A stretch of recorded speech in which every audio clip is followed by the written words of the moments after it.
નમસ્કાર. ચાલો આજે ગેટકો અને વાયરમેન 2026 પરીક્ષા માટેના જે એકદમ મહત્વના કન્સેપ્ટ છે ને એને સમજીએ. આ બધી માહિતી જયદેવ વિઝન સ્ટડીઝની બેઝિક ઇલેક્ટ્રિકલ બ્રહ્માસ્ત્ર નોટ્સ પરથી લેવામાં આવી છે. તો ચાલો સીધા મુદ્દા પર આવીએ.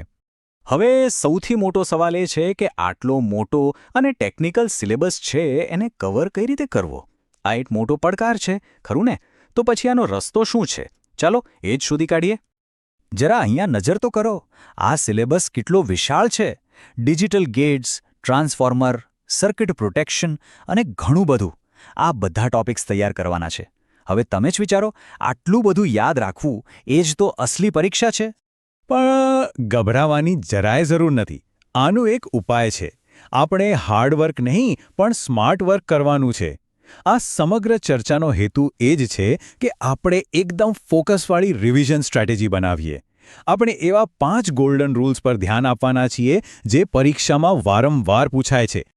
તો ચાલો આપણા પહેલા અને સૌથી અગત્યના વિભાગથી શરૂ કરીએ, સેફટી. અહીં આપણે સેફટીના નિયમો અને જે પ્રોટેક્ટિવ ડિવાઇસ છે એના પર ફોકસ કરીશું, કારણ કે જુઓ, આ ફિલ્ડમાં એક નાનકડી ભૂલ પણ બહુ ભારે પડી શકે છે. તો પહેલો ગોલ્ડન રૂલ એકદમ સિમ્પલ છે. જ્યારે પણ ચાલુ લાઇન પર કરંટ માપવો હોય ત્યારે હંમેશા ક્લેમ્પ મીટર જ વાપરવાનું. જમણી બાજુના ફોટામાં જુઓ, જો કોઈ ભૂલથી પણ સીધું એમીટર લગાવી દે તો શોર્ટ સર્કિટ થઈ શકે છે, જે ખૂબ જ ખતરનાક છે. ક્લેમ્પ મીટર વાયરને અડ્યા વગર જ એકદમ સુરક્ષિત રીતે કામ કરી દે છે. આ વાત મગજમાં ફિટ કરી લેજો.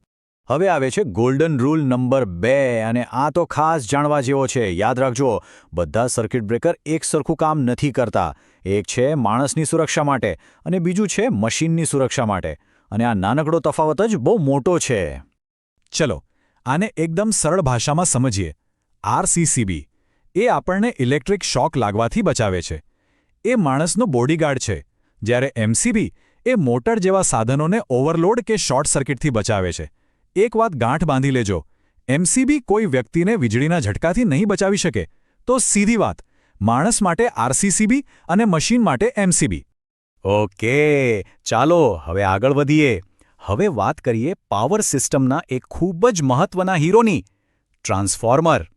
આમાંથી પણ પરીક્ષામાં સવાલો આવે જ છે, તો ધ્યાનથી સાંભળજો. આ ફોટામાં જુઓ, ટ્રાન્સફોર્મરની અંદર આ જે ભાગ દેખાય છે ને એને બ્રીધર કહેવાય. ક્યારે વિચાર્યું છે કે આ શું કામ કરે છે? એનું કામ છે ટ્રાન્સફોર્મરમાં જતી હવામાંથી ભેજને શોષી લેવાનું, જેથી અંદર રહેલું ઓઇલ એકદમ શુદ્ધ રહે. અને આ બ્રીધર સાથે જ જોડાયેલો છે આપણો ત્રીજો golden rule.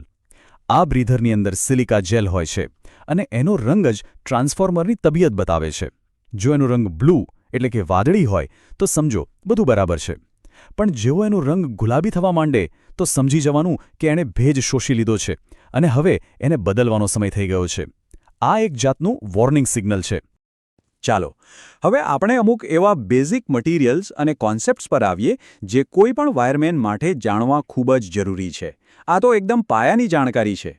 Golden rule number 4. આ આંકડો તો મગજમાં છાપી લેજો, કારણ કે આ પરીક્ષાનો ફેવરેટ સવાલ છે. સ્ટાન્ડર્ડ સોલ્ડરિંગ વાયરમાં શું હોય છે? સીધો જવાબ 60% ટેન અને 40% લેડ. 60-40. બસ આટલું જ યાદ રાખવાનું છે. હવે વાત કરીએ અર્થિંગની. અર્થિંગ શા માટે આટલું જરૂરી છે? સીધી ભાષામાં કહું તો એ એક સેફ્ટી ગાર્ડ જેવું છે. જ્યારે પણ કોઈ ફોલ્ટ થાય તો એ વધારાના કરંટને સીધો જમીનમાં ઉતારી દે છે. આનાથી આપણને ઝટકો પણ નથી લાગતો અને આપણા સાધનો પણ બચી જાય છે. અને આ જ આપણને આપણા 5મા અને છેલ્લા ગોલ્ડન રૂલ પર લઈ આવે છે. એક આદર્શ અર્થિંગનો રેઝિસ્ટન્સ એટલે કે અવરોધ કેટલો હોવો જોઈએ? જવાબ છે 0. જેટલો 0 ઓહ્મની નજીક હોય એટલો સારો. જેટલો ઓછો અવરોધ એટલી વધારે સેફટી. સિમ્પલ. ચાલો તો અત્યાર સુધી જે પણ શીખ્યા એનું એક ફટાફટ રિવિઝન કરી લઈએ. આ 5 નિયમોને એકવાર ફરીથી યાદ કરી લઈએ એટલે મગજમાં એકદમ પાક્કા થઈ જાય. તો ચાલો આ 5 નિયમોને છેલ્લી વાર જોઈ લઈએ. નંબર 1, ચાલુ લાઇન પર કરંટ માપવા માટે માત્ર ક્લેમ્પ મીટર. નંબર 2, માણસના રક્ષણ માટે આરસીસીબી, મશીનના રક્ષણ માટે એમસીબી. નંબર 3, સિલિકા જેલનો રંગ વાદળીમાંથી ગુલાબી થાય એટલે સાવધાન. નંબર 4, સોલ્ડરિંગ વાયર એટલે 60% ટીન અને 40% લેડ. અને નંબર 5, આદર્શ અર્થિંગનો રેઝિસ્ટન્સ 0ની નજીક. બસ આ 5 મુદ્દાઓ તમારા રિવિઝન માટે બ્રહ્માસ્ત્ર છે. અને અંતમાં જયદેવ વડાણિયાના આ પ્રેરક સંદેશ સાથે આ વાત પૂરી કરીએ. તૈયારી ક્યારે અટકતી નથી. બસ મહેનત અને ફોકસ ચાલુ રાખજો. તમારા સપનાઓને સાકાર કરવા માટે જાગતા રહો.